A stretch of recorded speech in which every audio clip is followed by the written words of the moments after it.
mudan rajul kaaga mahad celinayna waqtiga qaaliga ah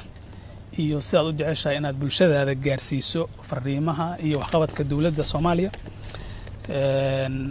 su'aasheeda ugu horeysa waxay tahay dhawaan waxaad tagtay adiga iyo wafdi aad hogaaminayso magaalada Washington halkaasi oo aad kaga qayb gasheen shir ay soo qaban qaabeen bangiga adduunka iyo IMF-ta shirkaasi kulamo gaar ayaa daba socday hase yeeshee shirkaasi wuxuu Soomaaliya u ahaa mid muhiim ah marka laga hadlayo arrimaha dib u habeynta dhaqaalaha maxaad la tagteen shirkaasi maxaa kala soo noqday waa mahadsan tahay walaalkay marka hore aadan idinku mahad celinay haddii aad tihiin Universal shirka aan ka qayb galnay wuxuu ahaa shirkii ugu muhiimsanaa oo dawladda Soomaaliya gashay sanadihii la soo dhaafay sababtoo 2 sano oo howl weyn ah kadib waxaan hay'adda lacagta adduunka iyo bangiga adduunka kala hadlaynay go'aan in laga gaaro waqtigii dawladda Soomaaliya loo bilaabi lahaa in deynta laga cafiyo waxaan ku heshiinay in 6 bilood oo soo socota ama ugu dambeyn February sanadka 2020 ay bangiga adduunka iyo hay'adda lacagta adduunka iyo bangiga horumarinta Afrika inay Soomaaliya albaabada u furaan deyntina ay ka cafiyaan macnaheedu waxay tahay waa inaan ka soo baxno shuruudo waaweyn oo hor yaala oo qayb ka ah dib u habeynta dhaqaalaha dalka laga bilaabo bisha May ilaa February 2020 maalinta Ilaahayna gaarsiiyay waqtigaas oo aan shuruudahaas ka soo baxno waxaan noo bilaabo doonta 2 arrin waxaana la ka cafin doonaa deyntii ay nagu lahayd hay'adda lacagta adduunka deynta uu bangiga adduunku nagu lahaa deynta African Development Bank iyo bangiyada kale ay nagu lahaayeen waxaan noo furmi doona hay'adaha horumarinta dhaqaalaha ee bangiga adduunka iyo bangiyada horumarinta adduunka iyo hay'adda lacagta adduunka ee IMF macnaheedu waxay tahay maalintaas waxaan albaabka la gelaynaa haddii uu Ilaahay yiraahdo Soomaaliya cusub Soomaaliya ganacsatadu ay fursad u helayaan in balaayiin dollar adduunyada ay dalkan maal gashato Soomaaliya dawladdu ay lacag si toos u heli doonto Soomaaliya loo aqoonsaday in qaab dhaqankeedii dhaqaale uu noqday dawlad dunida iyo hay'adaha dhaqaalaha adduunka la jaan qaadi doonto sidoo kale waxaan kala soo laabanay in bangiga adduunku ayaan dhaweed noogu deeqay 140 milyan oo 40 ugu horeysay ay bilaabatay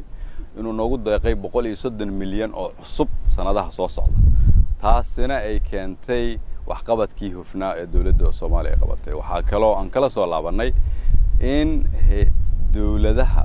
lacagta kule Soomaaliya oo Mareykanku ugu horeeyo oo Ingiriisku ku xigo Talyaanigu ku xigo Norwegiga cid walba meesha joogtay in ay shirki ka yiraahdeen waxaan taageersanahay 100% horumarka dalka Soomaaliya uu sameeynayo waxaan ka caawinaynaa deynta inaan ka cafino dawladda Mareykanka ugu horeysana waxay bilowday iyadu inay ka shaqeyso sida ay miisaaniyadeeda ugu dari lahayd deynta mustaqbalkana la ka cafin doono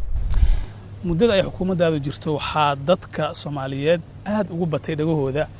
arrinta la xiriirta deyn cafinta maxaa Soomaaliya kaga xiran arrimahan deynta gaar ahaan markaan ka hadlayno deyn cafinta deynta cafiskeeda macnaheedu waxay tahay waxa nala ku leeyahay in ku dhow 5 bilyan oo dollar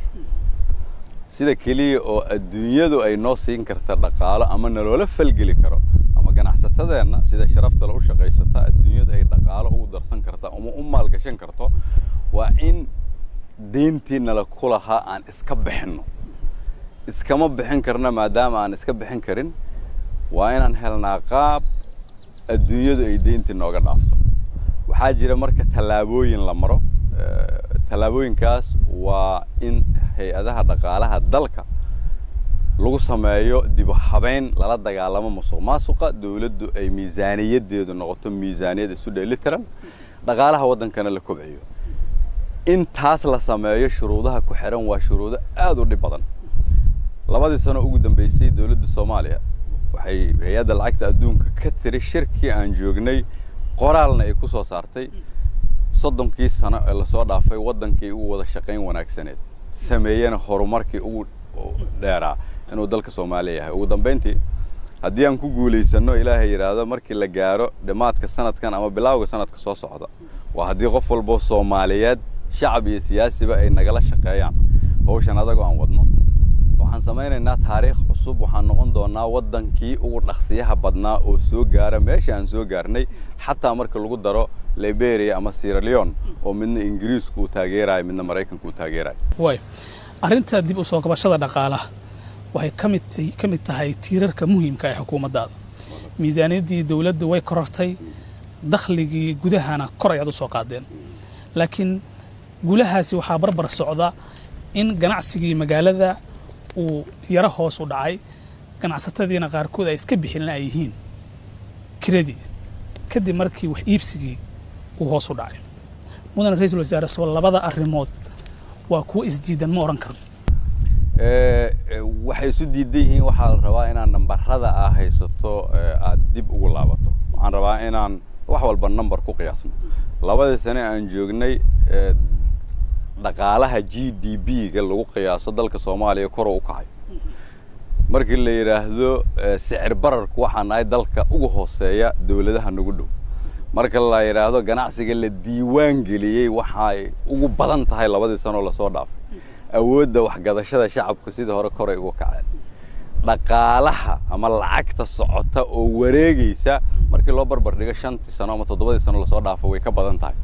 marka ma isqaadi karto inaad aaminsan tahay in ganacsigu hoos u dhacay ee canshuurtan qaadeen inta hore ka badan tahay ganacsiga la diiwaan gelinayo kor u badan yahay sicir bararku inuu hoos u dhacay haddii aad fiiriso warbixintii ugu dambeysay ee hay'adda lacagta adduunka ay samaysay waxay ku leedahay dhaqaaluhuna kor u kacay ganacsigu kor u kacay ugu dambeyntiina waxay aaminsan yihiin in labada sano soo socotana haddii ilaa yiraahdo haddii aan ku sii wadno inuu kor u kici doono waxaan kaloo rabaa inaan ku sheego siyaasadda dawladdeenu ay ku dhisan tahay waxaa laf dhabar u ah in la kordhiyo ganacsiga sababta aan rabno deynta in la kaga cafiyo ma inay dawladdu kaligeed waxasho waxaan rabnaa in hay'adaha horumarinta dunida oo dhan ay la yimaadaan billions of dollars ay maal gashadaan ganacsi Soomaaliyeed ganacsigaas uu u kobco shaqo loo abuuro canshuurta dalka ay u kororto dawladuna ay adeeg u bixin karto marka dhinaca kale keegna soo ma dhigi karno caqabadu waxay tahay arinta amniga oo xirnaashihii wadooyinka iyo arrimahaasi ay ganacsiga waxoogaa culays ku abuureen arrimaha amnigu waa u soo gali doonaa laakiin ganacsiga sidiisaba waxa ay tahay dawladdu inay u samayso aasaaskii ganacsiga uu ka dhaqaaqi lahaa in dawladdu aanay dadka dhibayn in dawladdu musuqmaasuqeedu yahay in shuruucda loo baahnaa ay leeyihiin in ganacsatada ay ku qanacsan yihiin nidaamka siyaasad dhaqaale ee dalka ka jira waxa kaloo aan rabaa inaan hoosta ka xariiqo dawlad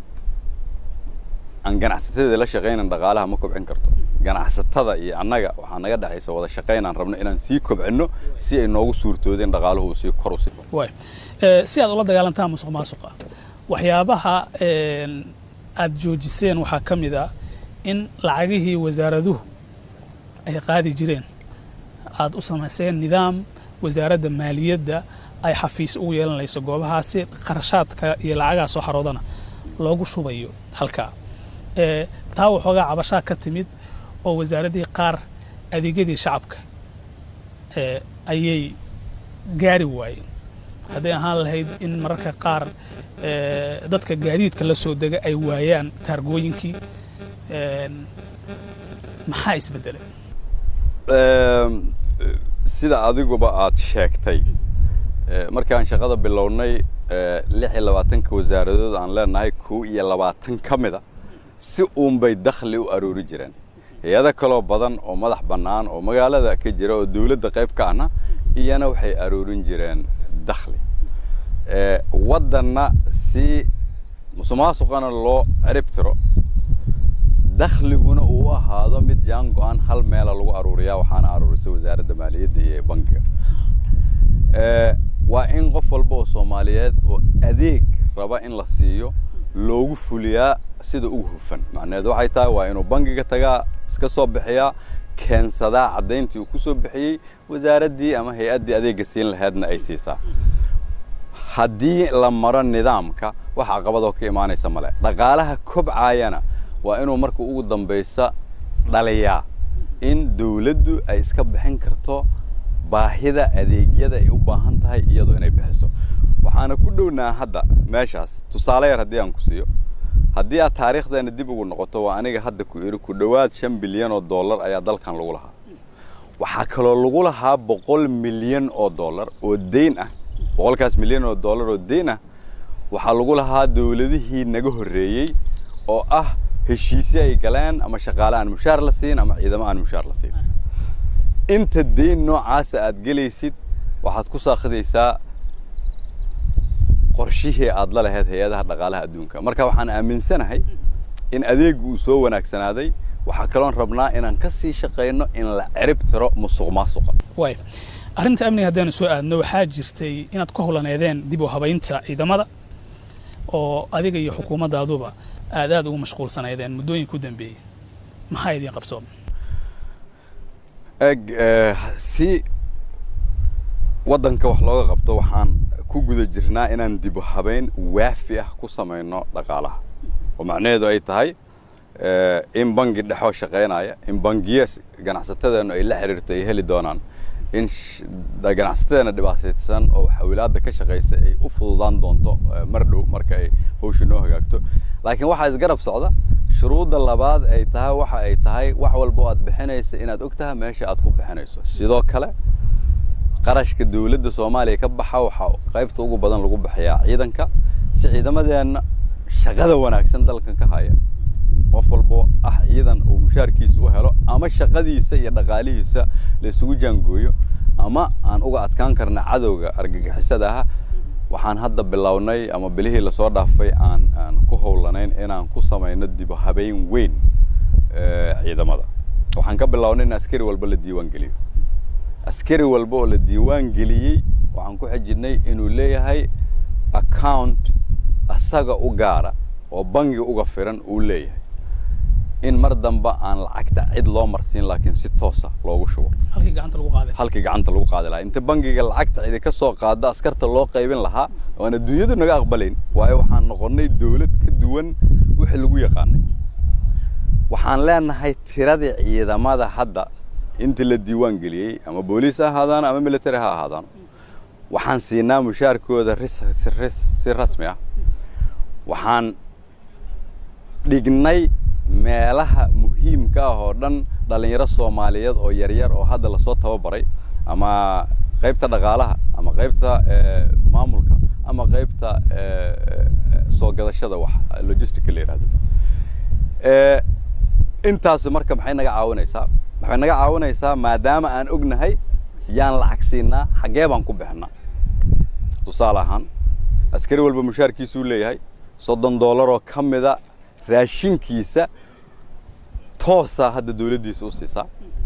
raashinkooda bil walba toos ay u qaataan iyagoo u maraya dariiqi iyo nidaamkii loogu talagalay waxaan bilownay inaan isku dhafno ciidanka waxaan bilownay inaan fiirino yaa u baahan inay helaan xuquuq hadda ay haystaan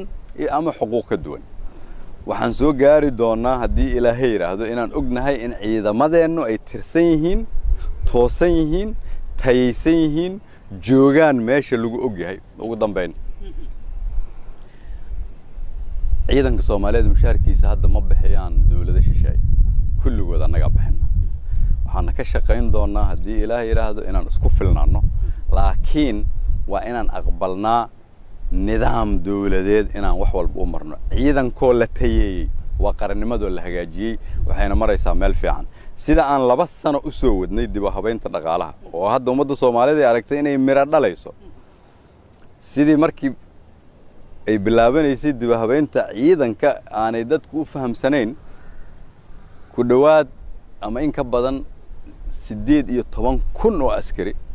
ama 19 ku dhaw ayaa diiwaan gashan mushaarna toos u qaata oo military ah wali laakiin waxaan ku jirnaa kala gurudi kala hufudi waxa la soo mari doonaa yaa jooga meeshii loogu talagalay yaanan joogin yaa u baahan daryeel gaar ah yaan u baahnayn qalab noocay ah ka maqan xerooyin noocay ah ka maqan maamul noocay u baahan yihiin shaqo weyn ayaa naga horeysa ugu dambeyntii waxay taasu sahli doontaa iyada lafteedu hufnaanta dhaqaalaha ka sokow iyo maamul ciidan ka sokow waxay sahli doontaa soo dhaweynta ka adkaanshada